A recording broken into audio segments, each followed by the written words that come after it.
നിങ്ങൾക്കറിയോ, ഒരു ചെറിയ പുകഴ്ത്തൽ കുട്ടികളുടെ സ്വഭാവത്തിൽ വലിയ മാറ്റങ്ങൾ വരുത്താൻ കഴിയും. ഞാൻ പെട്ടെന്നൊരു കഥ പറയാം. ഒരിക്കൽ ഒരു കുട്ടി പഠനത്തിൽ വളരെ സ്ട്രഗിൾ ചെയ്തിരുന്ന സമയത്ത് ആ ടീച്ചർ കുട്ടി ചെറുതായൊന്ന് പുകഴ്ത്തി. ഏയ്, നീ ഇന്നലെ നിൻ്റെ ക്ലാസ്മേറ്റിനെ സഹായിച്ചില്ലേ, അത് വളരെ നന്നായിരുന്നു കേട്ടോ എന്ന് പറഞ്ഞപ്പോൾ ആ ഒരു വലിയ മാറ്റം ആ കുട്ടിയിൽ കാണാൻ കഴിഞ്ഞു.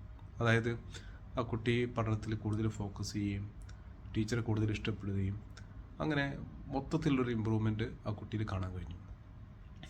അപ്പോൾ ഈ പുകഴ്ത്തൽ ശരിക്കും വർക്കാവുന്നുണ്ട്. നമ്മൾ കുട്ടികളുടെ നല്ല സ്വഭാവത്തെ ഇടയ്ക്കിടയ്ക്കൊന്ന് പുകഴ്ത്തി നോക്കൂ. അത്തരം നല്ല സ്വഭാവങ്ങൾ അവർ വീണ്ടും വീണ്ടും കാണിച്ചുകൊണ്ടിരിക്കും. വിജയത്തിലേക്കുള്ള ഒരു പ്രധാന ഇൻഗ്രീഡിയൻറ്റ് ഇത്തരം പുകഴ്ത്തലുകളും പ്രോത്സാഹനങ്ങളുമാണ്. ഇനി നമ്മുടെ മക്കളോട് അങ്ങനെ ഒന്ന് ചെയ്തു നോക്കൂ. തീർച്ചയായിട്ടും നമുക്ക് മാറ്റങ്ങൾ കാണാൻ കഴിയും.